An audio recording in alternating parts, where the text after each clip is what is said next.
Hello, and welcome to Unity of Fredericksburg. My name is Andrea, and I am pleased to welcome all of you to the Unity of Fredericksburg weekly online gathering. At Unity of Fredericksburg, we are advancing the movement of spiritual awakening and transformation through unity, a positive path for spiritual living. We thank those of you watching on YouTube, live or later, and invite you to subscribe to our YouTube channel. If you are able to attend live, we encourage you to join us in the Zoom community room for the full Sunday morning experience, including music, prayer, and connection. Our weekly newsletter includes the Sunday service link, and you can subscribe to receive that on our website at uofva.org. For everyone local to Central Virginia, Unity of Fredericksburg offers a variety of fun and enriching in-person gatherings every month. Subscribe to our weekly newsletter at, again, uofva.org for all the details. Our message and meditation today come from Reverend Kathleen Kerswig. Reverend Kathleen is a Unity minister, a recovery coach, and a frequent guest speaker at various Unity churches, including centers in the eastern region of the United States and in Canada. Her mission is to help people discover freedom and create joy along the way. All are welcome, no exceptions. Reverend Kathleen focuses her talks and classes on practical ways to incorporate a spiritual approach to everything we do, since we are all spiritual beings having a human experience together. And now, here is Reverend Kathleen. Thanks, Andrea. I really appreciate it. Well, good morning, everybody, and welcome to our Sunday morning celebration. I am extremely honored and privileged to be here with you today. I'm looking forward to sharing some ideas with you about this question, what if, then what? First, I'll start by giving you a little bit of background information about me. I am a Unity minister, and I'm very grateful for the opportunities that that brings to me. But I didn't start out in Unity. I was raised in a very strict and traditional faith as a little girl, and I practiced that traditional faith for almost 50 years. I found Unity. I stumbled into a service on December 20th of 2009. I will never forget it. I was facing a very difficult set of circumstances. I felt like I was at an emotional bottom, so to speak, and I just gotten divorced. I wasn't feeling connected to my church anymore. I was really, really struggling. And the day before December 20th, so December 19th was a Saturday afternoon, and I was sitting at home and I was kind of feeling sorry for myself, right? And the word unity popped into my head. Now, I knew there was a Unity community in Fort Myers, Florida, which was where I was living at the time. I didn't know anything about it. I didn't know what a spiritual community was or what it meant. But I thought I would check it out. And so I did. And so I showed up that morning on December 20th, and I stumbled into this service, and I immediately met four wonderful women, I'm sorry, who kind of welcomed me in. They kind of figured out I was new because I looked a little confused. And then I heard the minister speak. And if any of you have been in Unity for a little while, you might recognize this name. I met Reverend Jim Rosemurgy, and I met his wife, Nancy. I had no idea what a treasure trove I had stumbled upon at that point. And that was the beginning of my Unity journey. Unity taught me that it was okay to question. Unity taught me it was okay to explore. It was okay to not be sure about it is that I believe in any given moment, but that I can wonder about it, I can meditate about it, and the answers come eventually. And sometimes the answers change once in a while as well, right? But that's what I learned in Unity, and especially with Jim Rosemurgy. He has been a Unity minister since the late 1970s. He's an author. He's written many, many books, and some of you may know a couple of them. One of them is Even Mystics Have Bills to Pay. I love that title. But I learned a lot from him, and especially in August of 2013 when I started to work at Unity of Fort Myers directly as an office administrator, working with and for Jim. And I just grew. And I started to listen to Spirit guiding me to become an LUT and then guiding me to go to ministerial school. The funny story is that when I got the calling to go to ministerial school, I went running to Jim and said, please make that go away. Please make that go away. And he said, oh, KK, we can't do that. That was his name for me because I signed all of my little office notes, KK. And I'm glad we couldn't make it go away now. But I learned a lot and I've grown and I became a minister and here I am with you now. So that's just a tiny bit of the background of how I got here. The talk, what if, then what, is something that I tend to go to anytime I'm introducing myself to a new group of people, a new group of Unity folks. It's a great talk that I love to revisit because I can take it and apply it to whatever's going on in my life in this moment. And I'm going to invite you to do the same thing. We just came off of Easter celebration, right? And we took 40 days of preparation during Lent to look at things and examine things and be in deep reflection. And then last Sunday, everything was about this victory of divine love and new life and yay, right? And then we wake up on Monday and it's okay, now what? Right?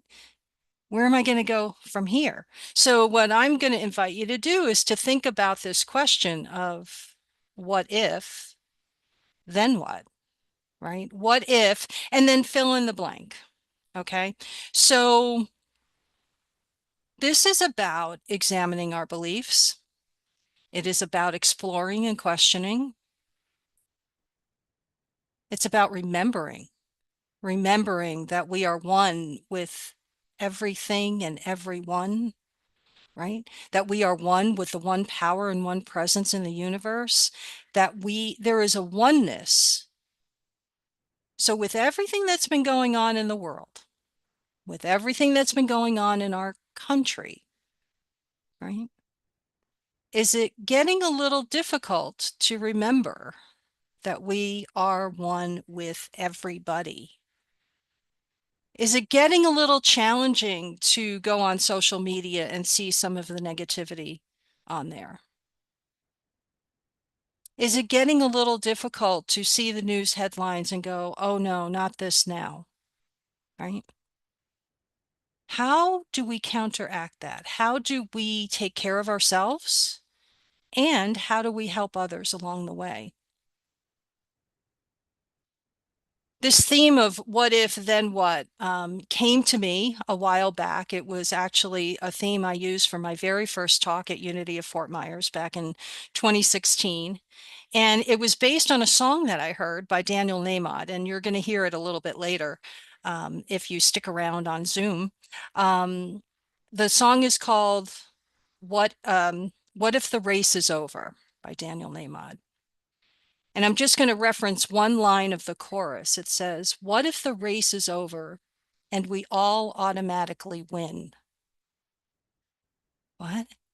What if the race is over and we all automatically win? Now, I don't know about you. I can only speak from my perspective, but I promise you that when I am going through my day and I find myself starting to get concerned about something, I am not projecting positive things. I am projecting, what if this goes wrong? What if that goes wrong? What if this fails, right? I'm very rarely thinking, well, what if I win the lottery today, right? Maybe you can relate to that. I don't know. I'm going to invite you this week, take the opportunity to start working with this question of what if, then what? When I was a little girl and I was growing up and I was in my teenage years and then young adulthood, there were a lot of things that I worried about. For instance, what if they don't like me, right? Always wanting to fit in. What if something bad happens, right? I had a few things go wrong for me when I was younger, things that were kind of out of my control, and I really couldn't do much about it. And I felt helpless, hopeless, right? So what if something bad happens? What if I fail? That was a tough one for me. I was a straight A student, right? I was a rule follower. Now, to be honest with you, I'm still a rule follower. Everybody jokes with me about that. Um, but I tried to be perfect. And all that did was put a tremendous amount of pressure on me, right? To be perfect. So what if I fail? I can't fail this test. I can't fail this project. I can't fail, right? What if I fail? After finding unity and starting to go through some of the teachings that we had, I started to understand that the things I grew up learning, maybe they weren't all true. Maybe the beliefs that I had ingrained inside of me, because as I said, I was, in a traditional church for 49 years, right? What if some of those teachings weren't accurate? What would happen if I questioned them? Then what, right? Well, I found out this. I found out that I could question some of those things. And I found out that the earth did not open up and swallow me whole as a punishment, right? It was okay. It was okay to wonder. It was okay to explore. And for someone like me, that was one of the biggest and most important lessons that I could learn, because I never did it with anything. I was taught in my home, do not question authority, do not question doctors, do not question priests or nuns or police officers. Don't question anybody in authority. And what that did to me and how it affected me was I ended up cowering a lot. I ended up not living my life to the fullest. And then once I found unity, found out it was okay to question, then things started to change for me. So what if everything I thought I knew was wrong? Well, then I just start to explore and I start to learn new things. The most important thing about this question, my friends, is that we keep an open mind and an open heart, right? If my mind and my heart are open, then that gives me access to all possibility. And I think we need to remember that, especially right now, especially during this time of chaos and et cetera, the appearance of chaos, right? For instance, we all have peace within us. We know we have peace. We have access to divine peace. It doesn't go away. We don't have more peace on one day and less peace on another. What we have is less awareness of that peace on some days and more awareness of that peace on others. Yes, there's a difference. On a human level, some days my awareness is not where it could be. Other days it's pretty up there and it's pretty good. And then I soar. I'll bet you do too. So other questions like, what if something good could happen? What if my past is not my future?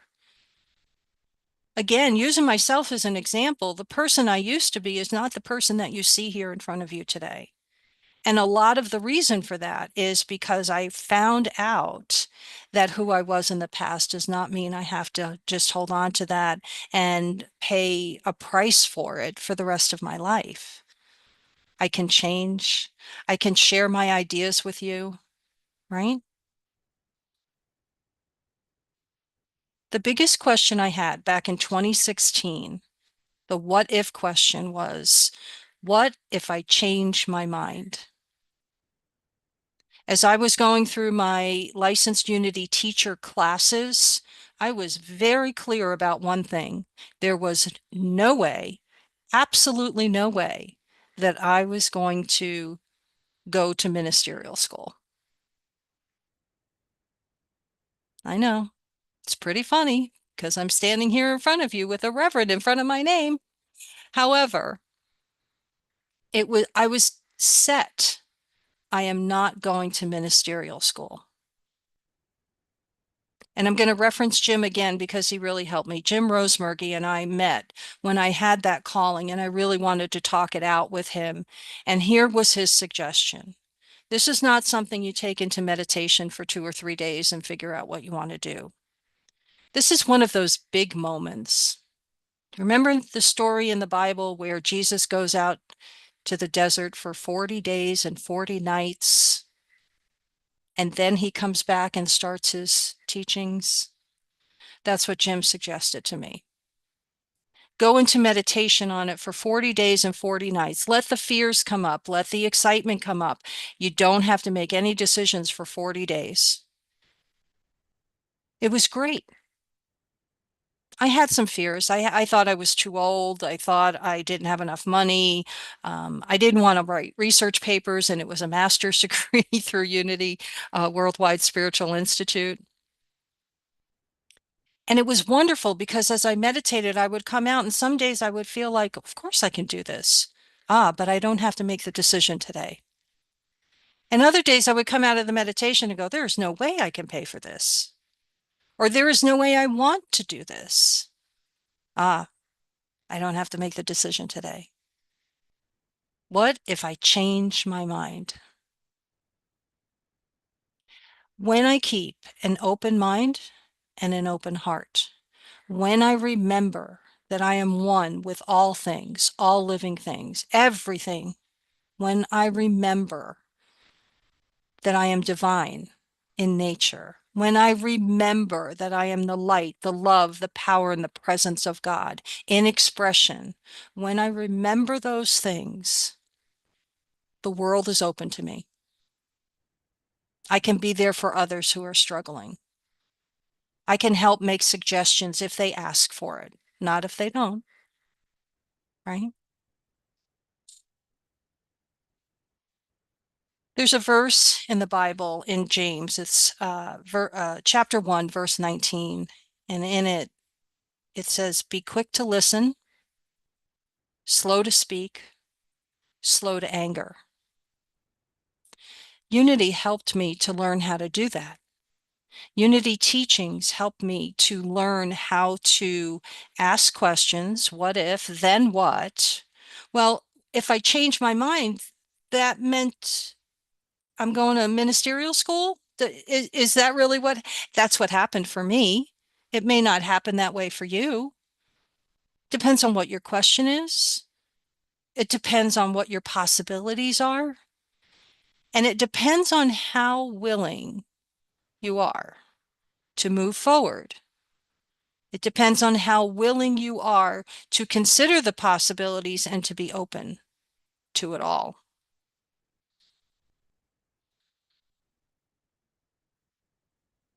I want to share a couple of quotes with you from some people. I found this, it's about the what if questions, right? Chris Noth, an actor.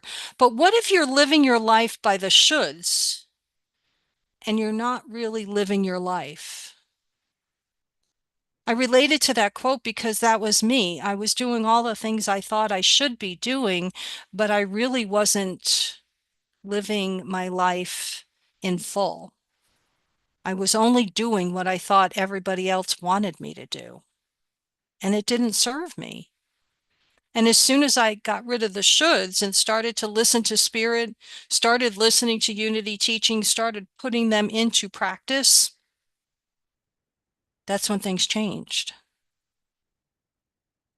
Jenny Han is an author, and she says it's fun to think of the what if. Scary, but fun. It's like, I thought this door was closed before, but here it is open just the tiniest crack. What if?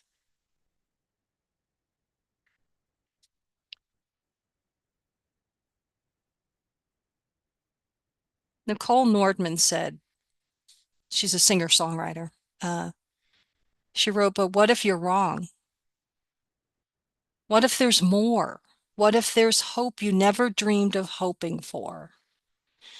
My friends, I am inviting you today to really think about that for a moment. What if there is more? In the midst of all of this chaos, in the midst of all of this anger that we're seeing online in articles, etc., there are so many examples of good coming forth, people coming together. What if we can have more of that? What if we can be a catalyst for more of that?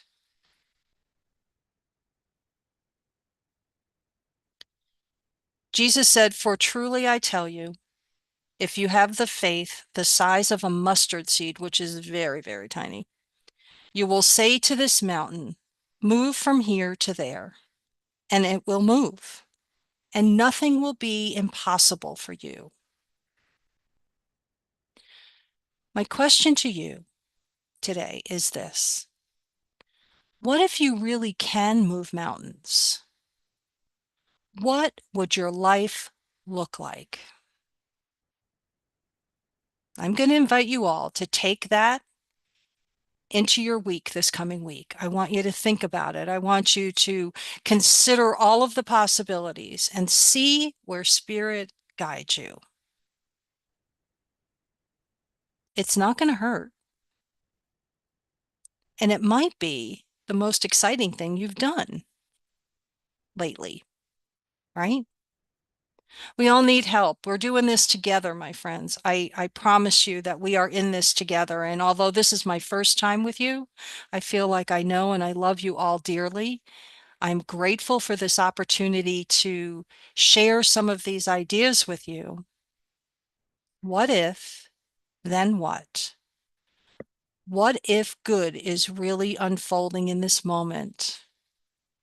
Then I live out loud. And so it is. Amen. And now we're going to take some of these ideas into a short meditation. So I invite you to get comfortable wherever you are in your seat and just begin by taking some short, I'm sorry, not short, take some long, deep breaths. Let's take them together. Inhale and exhale out. And with each exhale, I want you to feel your body relaxing into the present moment. Let go of any thoughts that might have been lingering from earlier this morning. Just release them for a little while. You can take them back after the meditation. You may close your eyes if you feel comfortable doing so.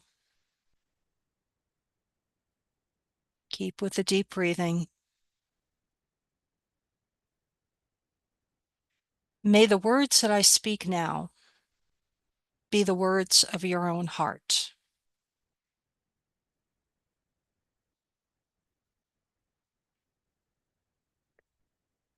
This morning, I ask myself the question, what if I can make a difference?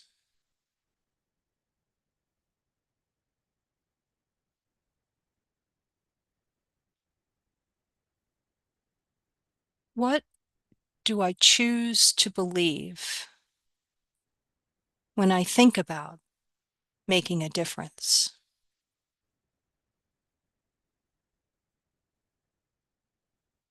For it is my choice.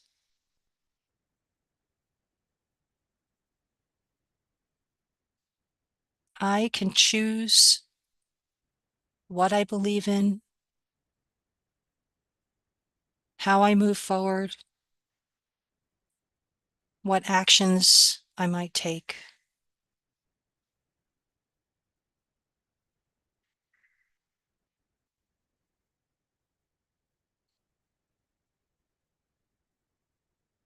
Today, I am open to keeping my mind and my heart wide open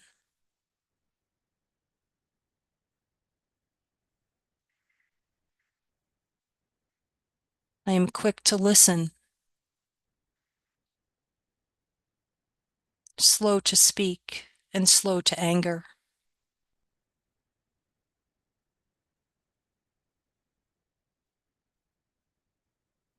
I know that I am one with all things, all people. I am one with God.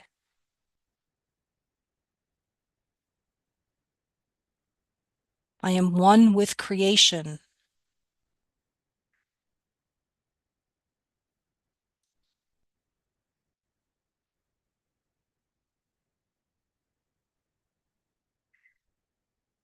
I know that I have a new awareness of life. My heart and my soul are transformed by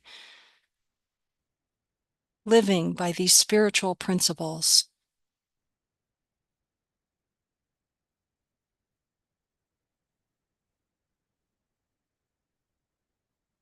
I am committed to exploring, to questioning, to wondering.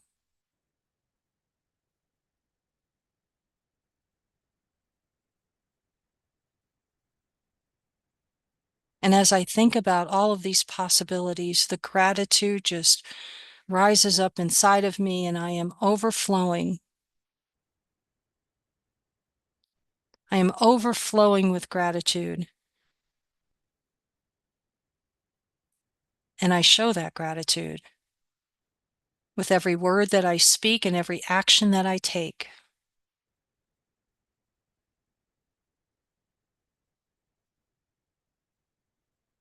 Thank you, sweet Spirit, for these new ideas, for new awareness, for this entire experience. And so it is. Amen. Before you open your eyes, just take another couple of deep breaths to bring yourself back to this place and this time.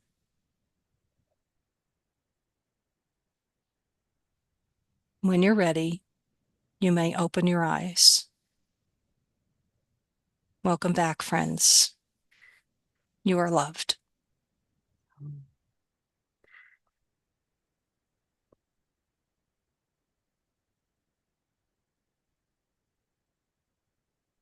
Thank you so much, Reverend Kathleen.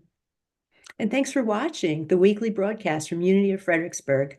Visit our website, uofva.org, to learn more about our mission of spiritual awakening and transformation, and support our ministry with your financial donation. Thanks again for watching.